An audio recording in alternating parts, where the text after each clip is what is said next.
Se nós vamos recomeçar a vida com Jesus, então significa também que existe um tempo antes de Jesus, sim ou não? Sim ou não? Sim. Se eu estou dizendo que nós vamos recomeçar a vida com Jesus, significa que nós não estávamos com Jesus, sim ou não? E a Bíblia é categórica em afirmar que todos nós carecemos da glória de Deus. Porque por causa de um homem, todos os homens pecaram e foram destituídos da glória de Deus. E todos os homens carecem de reconciliação com Deus através da figura de Cristo.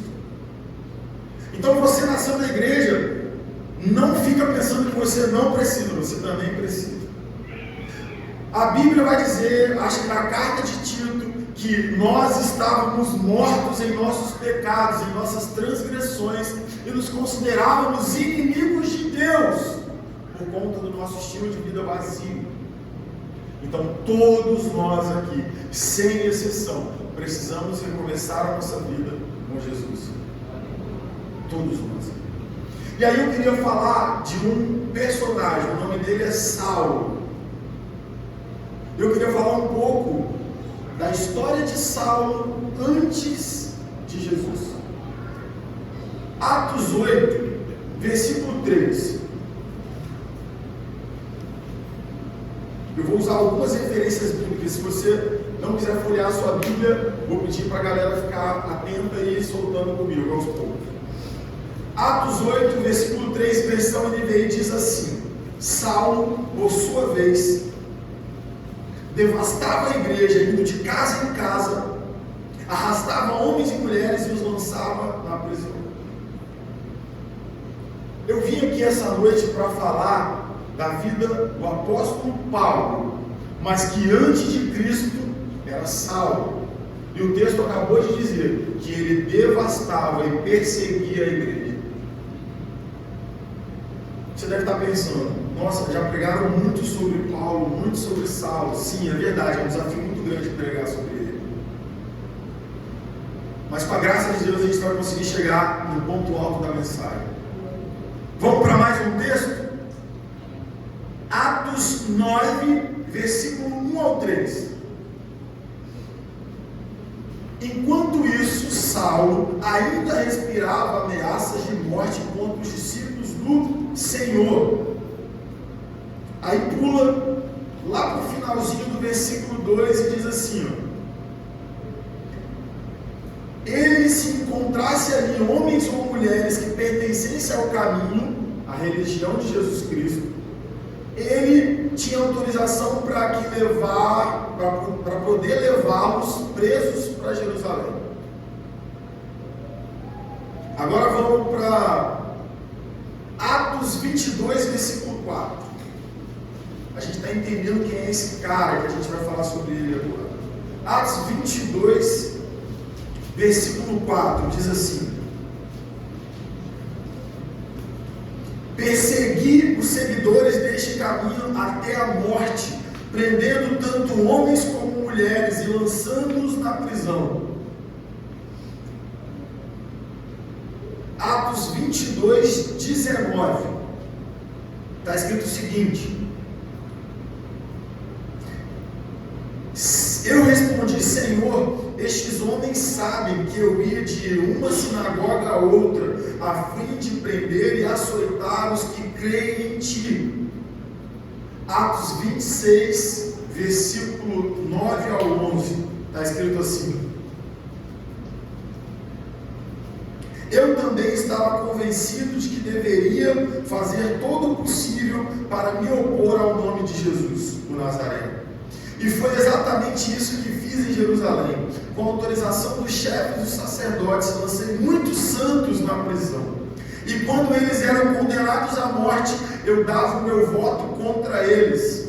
Muitas vezes ia de sinagoga para outra, a fim de castigá-los, e tentava forçá-los a blasfemar. Giovana, desliga por favor o ventilador. Vocês ouviram o texto que eu acabei de ler? Esse é Saulo antes de Jesus. O cara que perseguia, o cara que açoitava e o cara que assassinava as pessoas que seguiam o caminho. Aí você deve estar pensando: poxa, Diego, eu nunca bati ninguém, eu nunca prendi ninguém, eu nunca matei ninguém. Mas então, esse é Saulo. Mas e você? Qual era a sua vida antes de Cristo Jesus? Quais eram os seus comportamentos? Qual era o seu estilo de vida? Quais eram os seus hábitos antes de Cristo Jesus? Talvez você está na igreja e ainda não conseguiu largar os hábitos que você tinha antes de Cristo Jesus. Quem sabe você está aqui há 3, 4, 5, 6, 10, 12, 20 anos servindo a Jesus e ainda não conseguiu largar o estilo de vida antes que você tinha. Quem sabe você ainda continua com as práticas, aquelas velhas práticas do homem que não conheceu a Cristo. A verdade é que todos nós temos um passado, um presente e teremos um futuro. Essa é a verdade. A verdade é: será que nós ainda estamos vivendo como aquele que não conheceu a Cristo?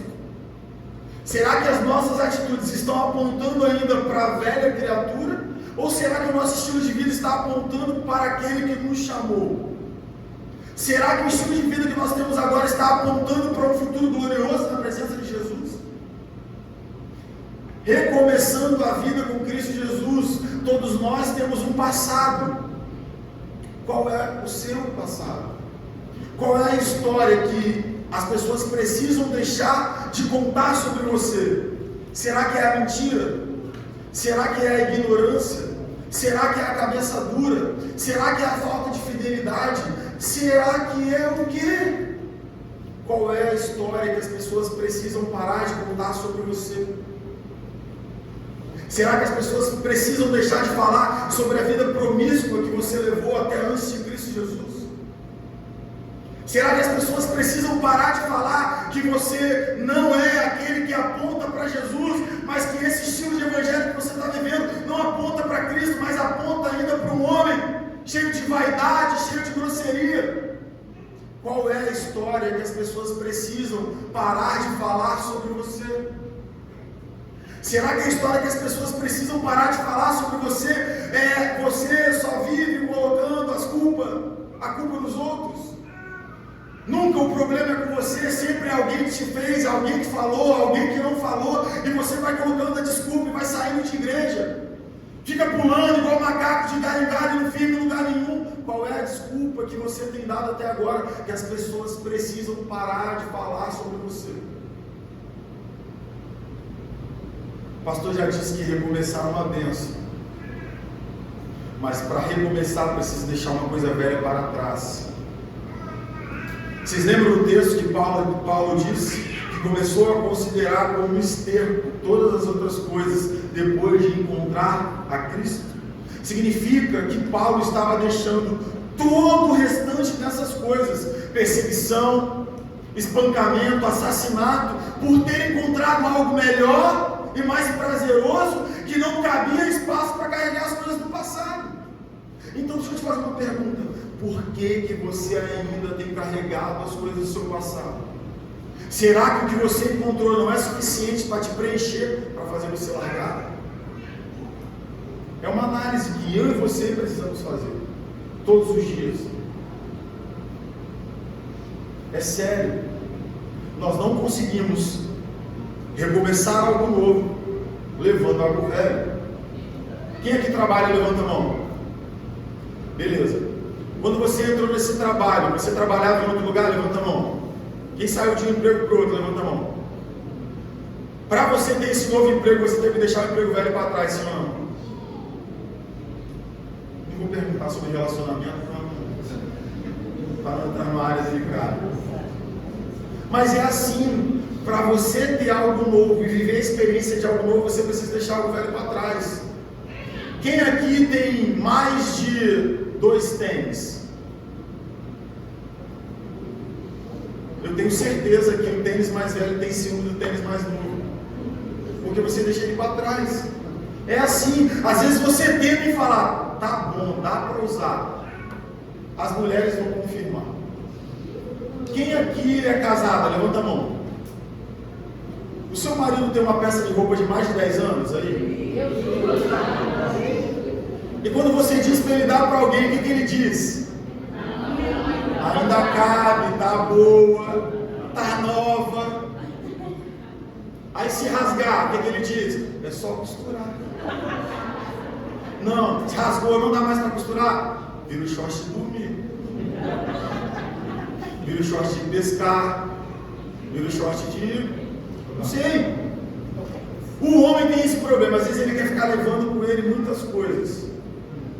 Mas é isso que Deus está nos chamando para fazer hoje. Deixar o passado para trás.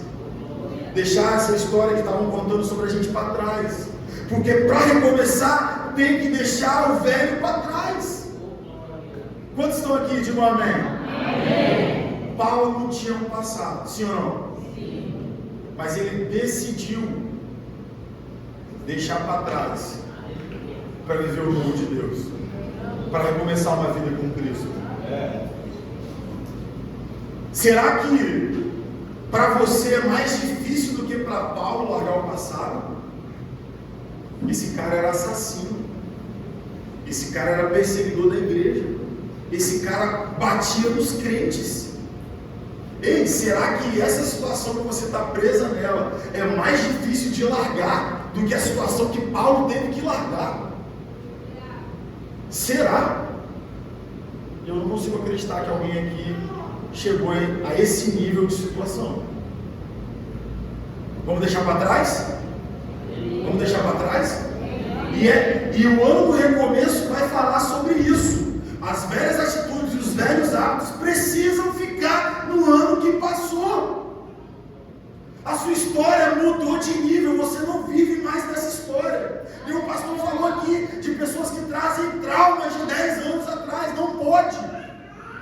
Você já foi casado, não está casado mais com ela. A sua esposa é uma nova mulher, uma nova história. Não dá para ficar trazendo os traumas de um relacionamento que passou para o relacionamento atual.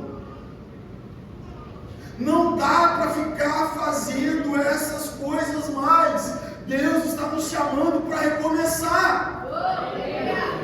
Cara, eu vou te dar um testemunho meu então. Quando eu me converti, eu falei: pastor nenhum vai mandar em mim. E eu disse o seguinte: eu tomo uma cerveja, eu não vou parar de tomar. E aí eu disse: se eu beber na minha casa não tem problema nenhum. Eu não tenho homem que vai me fazer parar.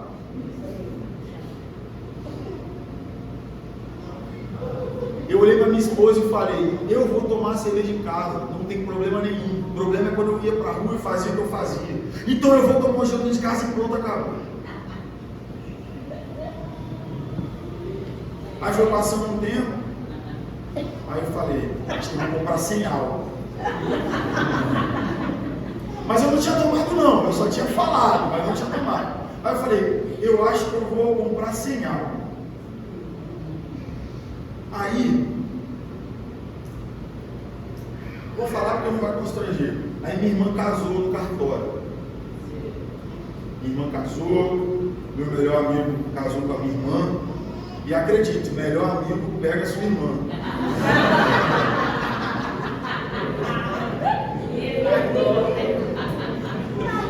A mão que vem no ombro é a mesma que apunhalou do meu lado. Mas tá tranquilo, meu parceiro. E aí casou. E aí a gente foi numa churrascaria legal, 0 cerveja. E eu já estava na igreja, eu já era crente. Se bobear, eu já tinha passado pelo encontro face a face com Deus. E aí ele olhava para mim, eu olhava para ele e eu falei: esse vaso quer. Aí eu falei: ei, Léo, você casou, meu parceiro, vamos tomar gelado? Bora, filho! Aí fomos num lugar. Tomamos 7 ou 8 garrafinhas de 600. Mas deixa eu te falar uma parada antes. Eu bebia uísque no bico, sem gelo e sem energético. Eu bebia vodka no bico. Eu acordava de manhã, eu ficava 3 dias bebendo, usando droga. Vivia uma vida perdida. Esse dia eu tomei de 6 a 7 garrafinhas. Falei: tá satisfeito? Massa. Vamos pra cá? Vamos pra casa. Aí eu dormi. 8 horas da manhã.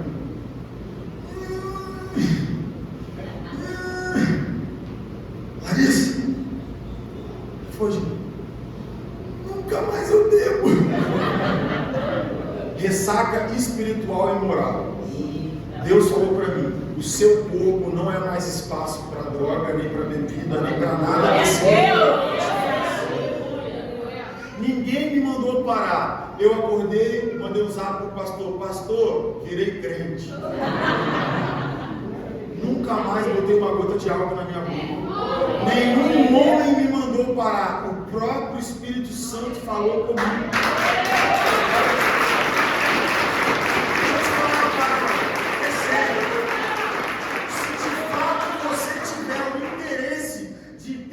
Uma vida em Cristo, com Cristo, Deus vai te mandar parar com essa história que você tem arrastado até o dia de hoje. Foi para isso que Deus me trouxe aqui, para profetizar na sua vida que essa história que você está trazendo com você vai ter um fim hoje. Já que a gente falou um pouco do passado, vamos falar um pouco então do recomeço da vida de Paulo. Atos 9. Vamos falar como é que Paulo se converteu.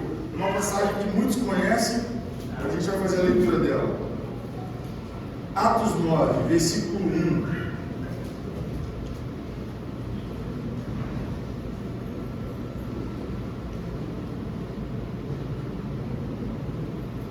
Enquanto isso, Paulo andava, ainda respirava ameaças de morte contra os discípulos do Senhor.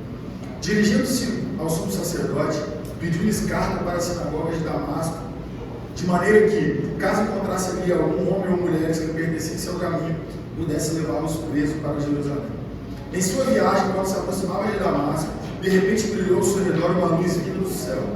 Ele caiu por terra e ouviu uma voz que lhe dizia: Saulo, Saulo, por que você me persegue? Saulo respondeu: quem és tu, Senhor? Ele respondeu: eu sou Jesus a quem você persegue. Levante-se, entre na cidade, alguém lhe dirá o que você deve fazer. Atos 22, versículo 6. A mesma história sendo contada anos depois. Por volta do meio-dia, eu me aproximava de Damasco, quando de repente uma forte luz vinda do céu brilhou ao meu redor. Caí por terra e ouvi uma voz que me dizia: Saulo, Saulo, por que você está me perseguindo? Então perguntei: quem és tu, Senhor? Ele respondeu: eu sou Jesus, o Nazareno, a quem você persegue. Os que me acompanhavam viram a luz, mas não entenderam a voz daquele que falava comigo. Assim perguntei: que devo fazer, Senhor? Disse o Senhor: levante-se, entre em Damasco, onde lhe será dito o que deve fazer.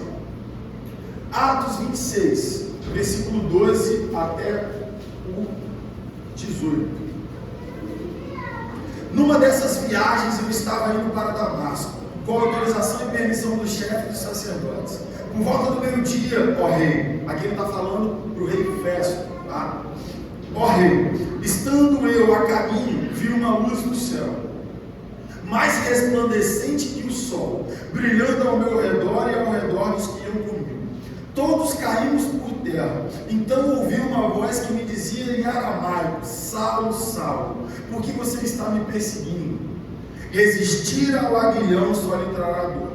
Então perguntei: quem és tu, Senhor?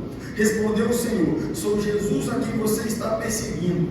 Agora levante-se, fique em pé. Eu lhe apareci para constituí-lo servo e testemunha do que você viu a meu respeito e do que lhe mostrarei.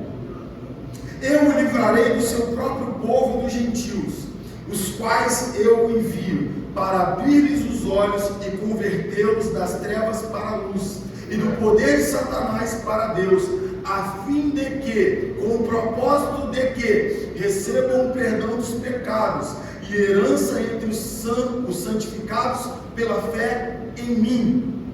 Assim, rei Agripa, não fui desobediente à visão celestial. Preguei em primeiro lugar aos que estavam em Damasco, depois aos que estavam em Jerusalém e em toda a Judéia, e também aos gentios, dizendo que se arrependessem e se voltassem para Deus, praticando obras que mostrassem o seu arrependimento.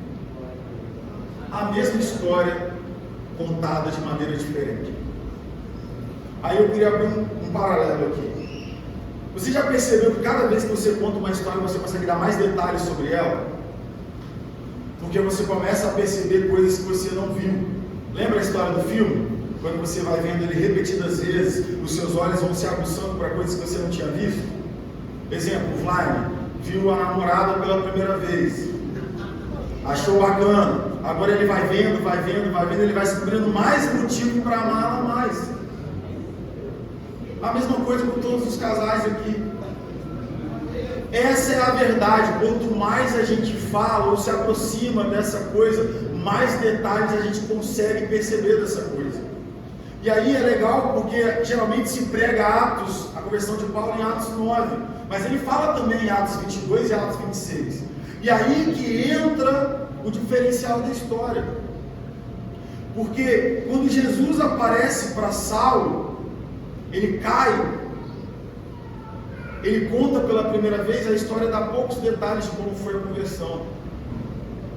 Depois ele conta em Atos 22, ele já fala que Jesus mandou ele se colocar de pé e falou que constituiu ele como mensageiro de uma mensagem.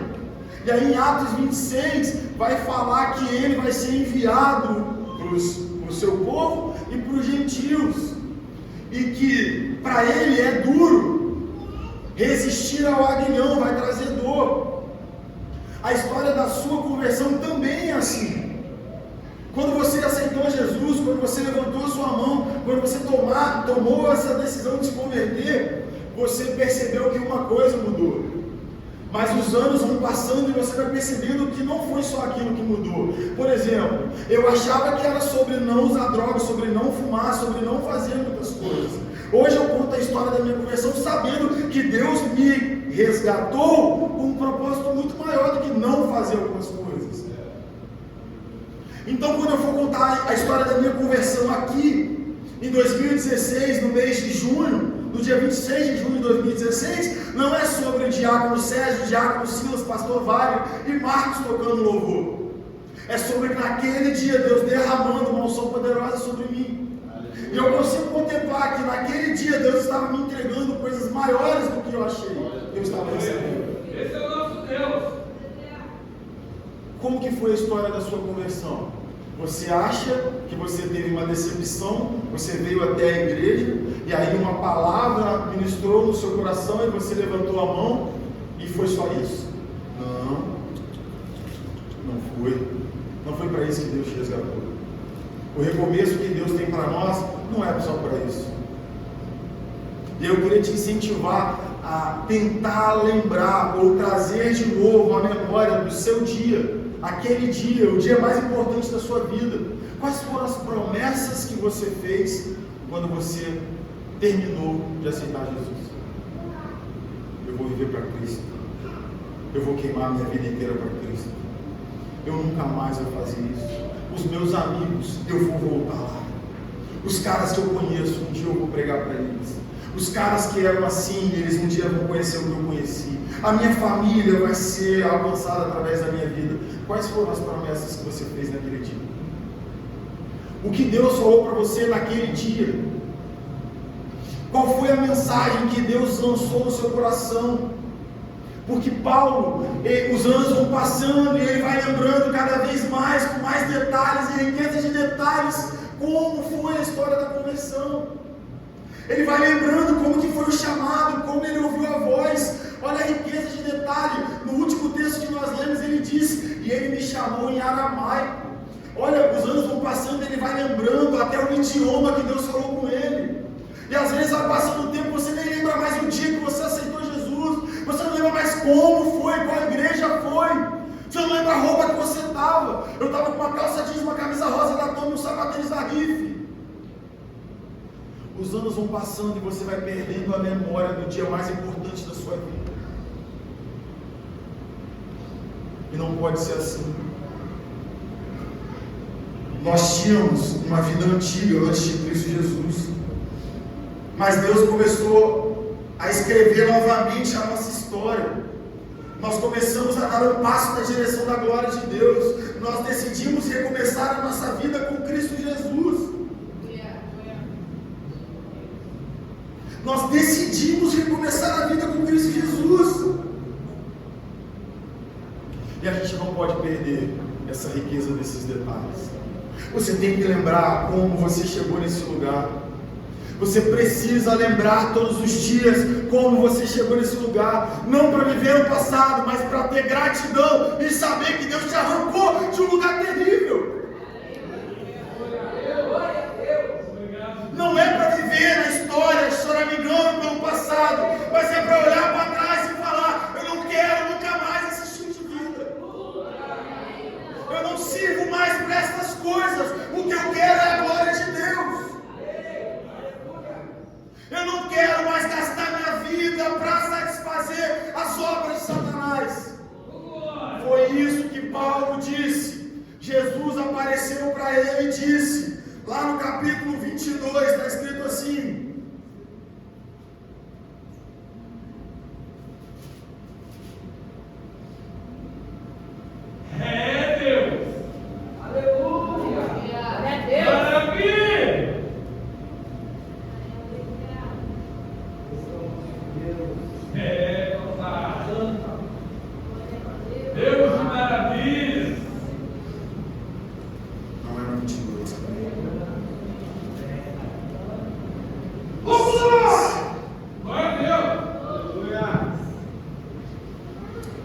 capítulo 26, versículo 18: para abrir-lhes os olhos e convertê-los das trevas para a luz e do poder de Satanás para Deus, a fim de que recebam o perdão dos pecados e a herança entre os que são santificados pela fé em mim.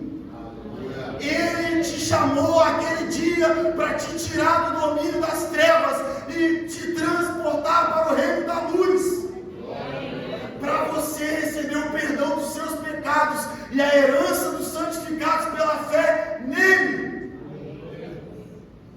Não foi para sentar numa cadeira, não foi para brigar com o irmão da igreja, não foi para reclamar da pregação, não foi para reclamar do louvor, não foi para reclamar do pastor, não foi para reclamar que Deus te chamou. Deus te chamou para receber uma herança sem fim.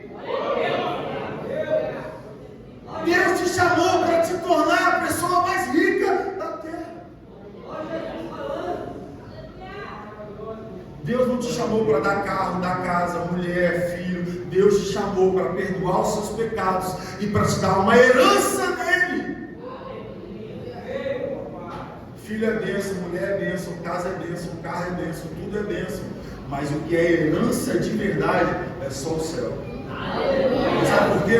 Porque Jesus diz assim, ó, que nós temos uma herança incorruptível no céu, nos aguardando, onde a traça nem a ferrugem destrói. Agora quero te fazer uma pergunta: você consegue levar essa roupa aí para o céu com você? Nem essa roupa você consegue levar. Imagina o que você tem construído nessa terra. Mas uma coisa eu te garanto: a riqueza que Deus te garantiu quando você recebeu Ele e você se tornou família de Deus, filho de Deus, ninguém pode roubar de você, porque elas estão escondidas em Cristo Jesus, segundo a carta de Pedro. Deus te chamou para te resgatar de onde você estava, para você recomeçar uma nova vida dele. E olha que bênção, você deixou de ser um Zé Ninguém e virou alguém que tem todas as riquezas. Nós somos o povo mais feliz dessa terra. Nós somos o povo mais rico dessa terra. Aqueles que têm a fé em Cristo Jesus possuem uma herança nele e são as pessoas mais ricas dessa terra. Eu contei na célula. Eu visitei um apartamento com uma pessoa em um imóvel de mais ou menos 3 milhões de reais. Pensa numa pessoa infeliz, pensa numa pessoa triste, cheia de trauma, cheia de vício, cheia de mazelas, cheia de tristeza. E ela disse o seguinte: tudo que eu mais quero é sentir a alegria dos cristãos. E quando eu vou numa igreja, eu vejo eles pulando, indo para frente, recebendo o Senhor. É tudo que eu mais quero, mas eu não consigo. A pessoa tem muito dinheiro, mas está vazia de todas as riquezas. O milionário, você pode dar um glória aí, milionário?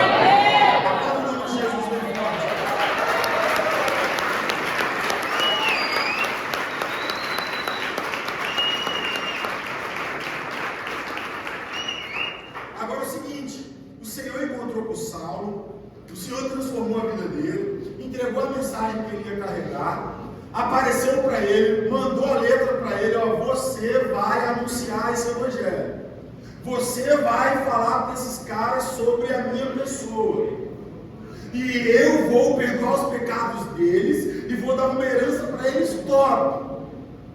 E aí Paulo tem que tomar uma decisão, e pergunta qual? Ser obediente ou não à mensagem. Faz sentido? Porque Deus faz a parte dele, e a gente faz a nossa parte. E aí? Recomeçando a vida com Cristo Jesus. Recomeçando a vida com Jesus. Você tinha uma história de passado, ela foi apagada. Você tinha um passado. Você tinha uma história triste. Deus apagou. Deus fez questão de esquecer dela.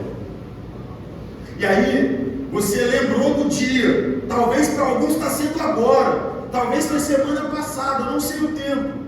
Mas você está aí pensando, falando, cara, Deus me encontrou comigo, eu encontrei com Deus e a minha vida vai mudar. E eu vou seguir diferente, eu estou entendendo, Pai. Eu vou mudar de história, eu vou recomeçar, esse é meu ano. E agora você tem que tomar uma decisão, seguir obediente a essa palavra ou fingir que você não ouviu nada e continuar sendo o mesmo.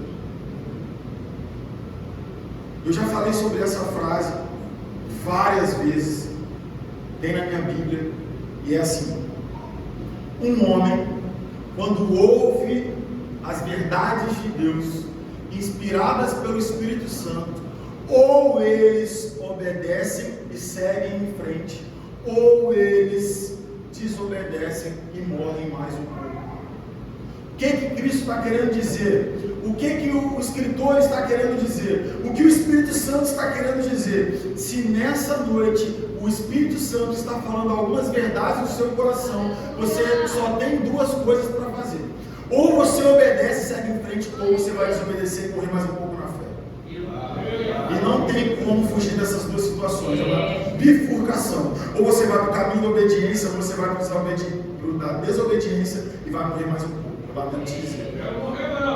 E a verdade é que pessoas estão vindo aqui quarta, sexta, sábado, domingo, estão ouvindo verdades faladas pela boca de Deus e estão decidindo desobedecer. E é notório, é perceptível ver quem está morrendo dentro da igreja. E esse não é o sonho do Senhor, essa não é a oração da igreja, esse não é o clamor da igreja, pelo contrário, nós queremos aqui crentes cheios do Espírito Santo, cheios de vida, ministrando vida, transbordando vida. Do mesmo jeito que a mulher samaritana bebeu da água da fonte e dentro dela começou a jorrar água, essa é a nossa oração, para que os cristãos dessa igreja comecem a jorrar água viva e saciar a sede das pessoas. Mas infelizmente não é uma unanimidade, mas a nossa oração é para que mortos ressuscitem. A nossa oração é para que quem esteja parado recomece. Atos 9, versículo 22, está escrito o seguinte: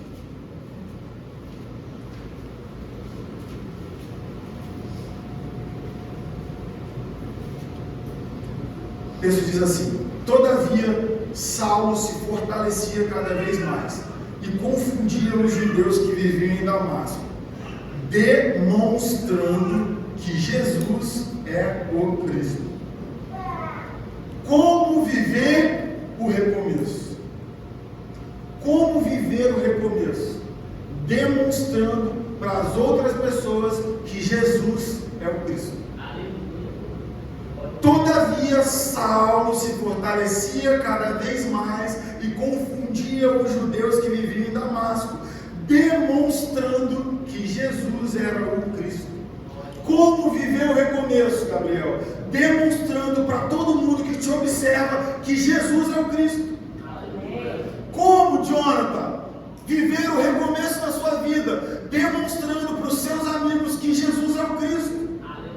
Como, Jonathan, viver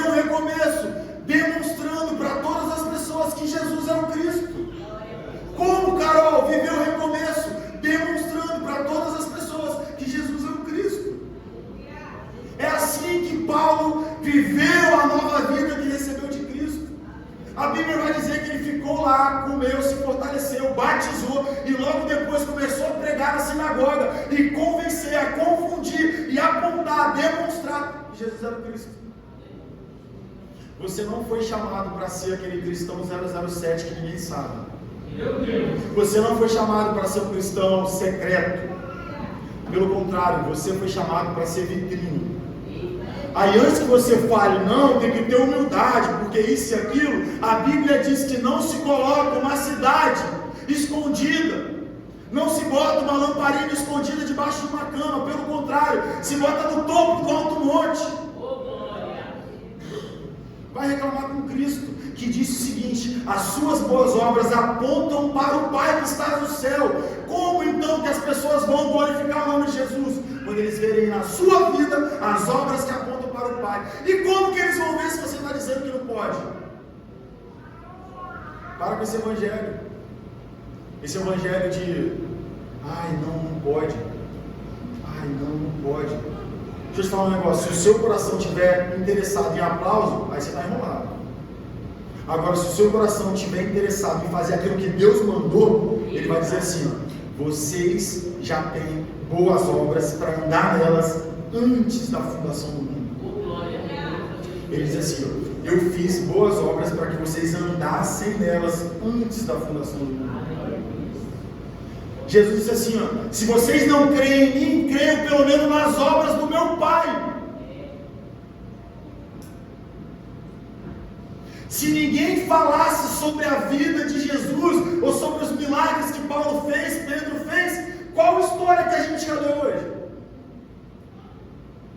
As pessoas precisam ver, você precisa demonstrar para as pessoas que Jesus é o Cristo. Atos 17, versículo 13.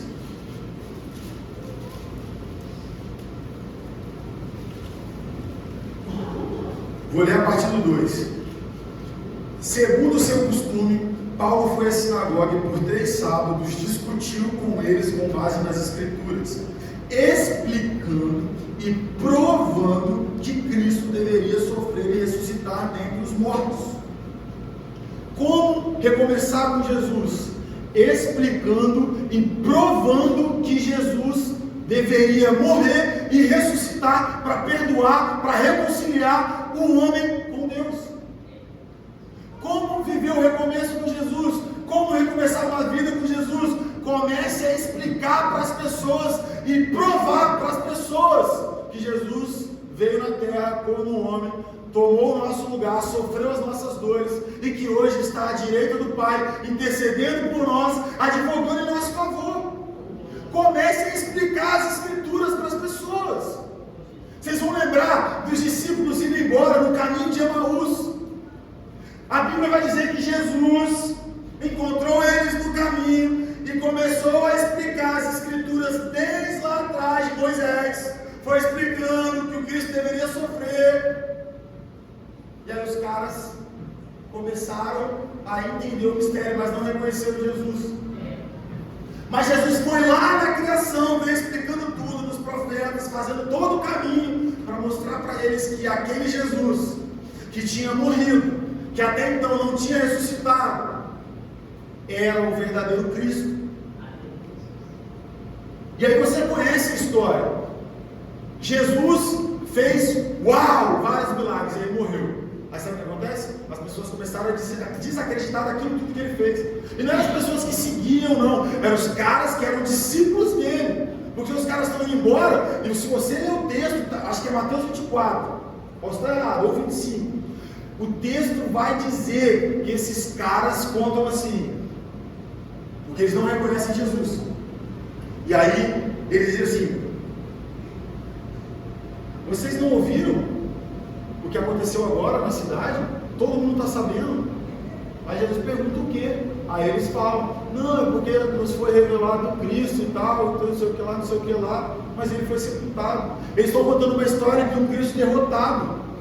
Os caras que andaram com Jesus estão contando uma história pela metade de um Cristo que vai ficar preso na sepultura. Deixa eu te fazer uma pergunta. O Cristo que você está explicando e provando para as pessoas é um Deus vivo ou um Deus morto? É um Deus que faz ou um Deus que não faz? É um Deus que está no controle ou que perdeu o controle? É um Deus que é todo poderoso ou é um Deus que é mais ou menos? Qual é o Cristo que você está explicando e provando para as pessoas?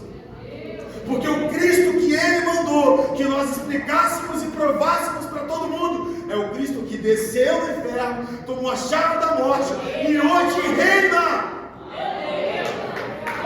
Esse é o Cristo. É o Cristo que continua resgatando, continua buscando aqueles que o buscam, continua salvando aqueles que o querem, os que o desejam. Como recomeçar a vida com Cristo? Explicando e provando que Jesus é Senhor. Atos 19, versículo 26.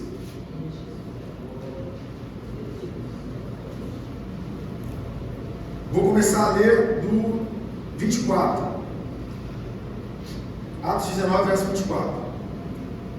É um tumulto que aconteceu na cidade de Éfeso.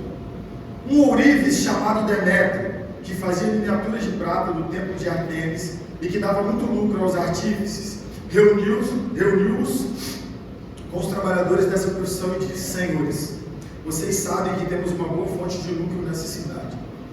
E estão vendo e ouvindo como este indivíduo, Paulo, está convencendo e desviando grande número de pessoas aqui em Éfeso e em quase toda a província da Ásia, como recomeçar a sua vida com Cristo, convencendo as pessoas que Jesus Cristo é Deus.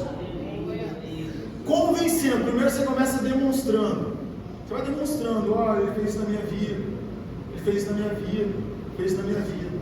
Depois você sobe o nível, você começa a explicar: cara, Jesus fez isso porque o amor dele é inigualável, porque ele é rico em misericórdia, porque a Bíblia diz que com a consolação que eu fui consolado, eu vou consolar os que precisam. Aí você começa a explicar, aí você começa a provar. Só que aí vai chegar um tempo que você vai começar a convencer as pessoas que Jesus de fato é o Cristo. Foi isso que Paulo fez. Paulo chega em Éfeso e a pregação dele tem tanta verdade, a pregação dele tem tanto poder, que a Bíblia vai dizer que todos que praticavam feitiçaria e ocultismo começam a trazer os livros para queimar em praça pública. Os caras começam a se desviar das religiões pagãs e começam a se converter à religião que Paulo prega, do caminho. Isso é um recomeço com Cristo Jesus. Você começa a convencer as pessoas que Jesus é Deus, que Jesus é bom. Você começa a convencer as pessoas que Jesus tem uma nova história, que Jesus tem um plano melhor, que Jesus tem uma história linda, poderosa, que Jesus tem cuidado de tudo, que Jesus está controlando tudo. É assim que nós recomeçamos a nossa vida com Cristo, demonstrando, explicando e provando e convencendo as pessoas que Jesus morreu em nosso lugar e que Ele nos perdoou os pecados. Nós não precisamos mais viver agarrados nessa história. Aí deixa eu só te alertar sobre uma coisa. Muito se fala sobre o último dia, sobre o juízo, várias vezes de raciocínio. Passar sua vida num telão naquele dia.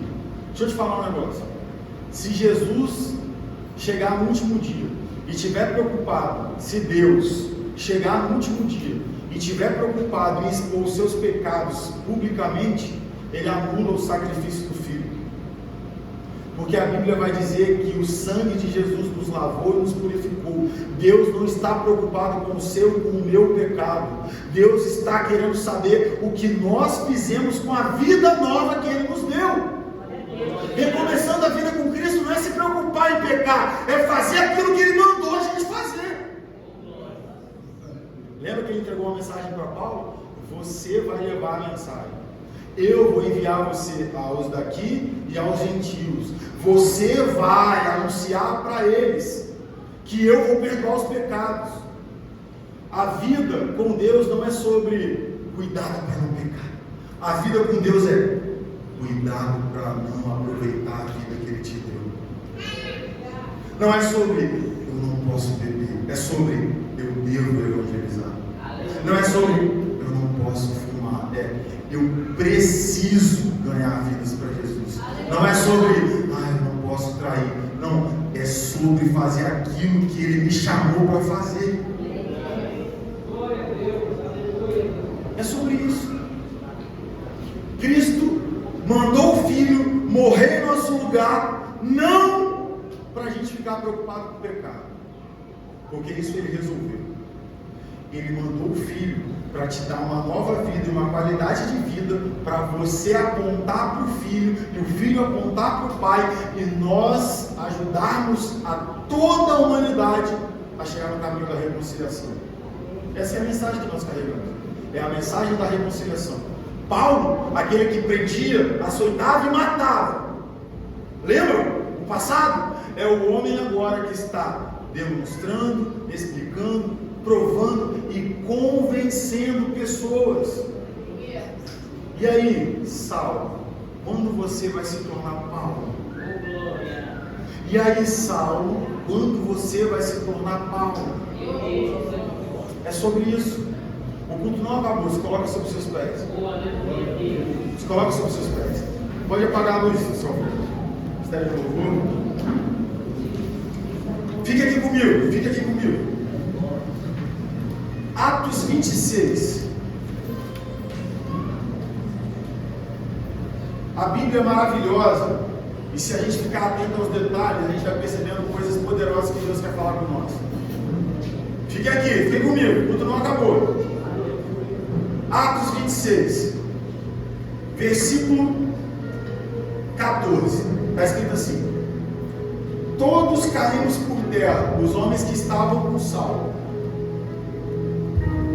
Então ouviu uma voz que dizia em aramaico: Saulo, Saulo, por que me persegue? Aí vem a chave, aí vem a cereja do bolo. Resistir ao aguilhão só lhe trará dor. Deixa eu explicar um negócio. Aguilhão é um instrumento usado em fazenda para domesticar gado. Aguilhão é uma lança com uma ponta de ferro. Aguilhão é usado para espetar boi temoso. Aguilhão é usado para botar o gado para entrar no pasto, para dentro da cerca. Olha o que Jesus está dizendo para Paulo, presta atenção. Resistir ao aguilhão lhe trará dor. Sabe que aguilhão que é esse que Jesus está dizendo? Quando eu li aqui que Paulo perseguia o povo e forçava os cristãos a blasfemar o nome de Jesus, os cristãos não blasfemavam. Eles não retrocediam, eles não abandonavam a fé, eles não desperdiçavam o sacrifício. Sabe o que eles faziam? Eles diziam: eu não vou negar, se tiver que morrer, eu morro. Eu não vou negar, se tiver que morrer, eu morro. E sabe o que isso fazia em Paulo? Isso espetava o espírito de Paulo, isso massacrava Paulo, e ele pensava: como assim? Como pode? Eu aprendi de Gamaliel, sou doutor da lei, quanto à lei fariseu. E por que eles não negam esse nome? O que eles viram que eu não vi? E Jesus disse para ele: resistir a esse aguilhão lhe trará muita dor. Será que o Espírito de Deus espetou você essa noite? Será que você foi cutucado em alguma área da sua vida? Será que o Espírito de Deus essa noite te deu uma chacoalhada aí para você recomeçar sua vida com Jesus? Para você fazer o que tem que fazer? Será? Vamos adorar o nome do Senhor.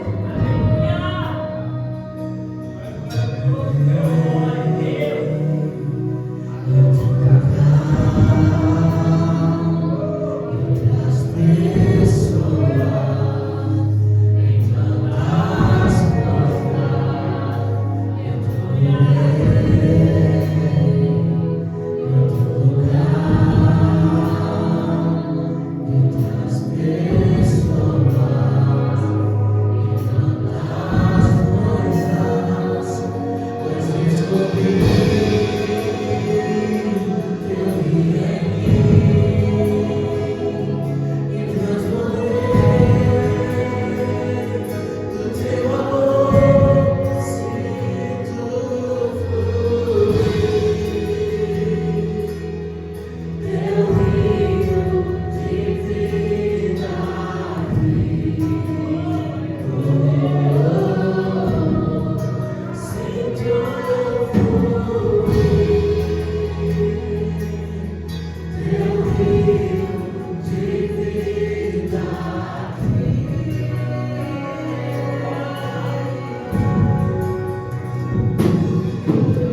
mente de vocês e a de inimigos por causa do mau procedimento de vocês. Esse é o seu passado. Agora eu vou falar do seu presente. Mas agora, Ele os reconciliou pelo corpo físico de Cristo, mediante a morte, para apresentá-los diante dele santos, inculpáveis, livres de qualquer acusação. Esse é o seu presente. Agora eu vou falar do seu futuro. Desde que continuem alicerçados e firmes na fé, sem se afastarem da esperança do Evangelho.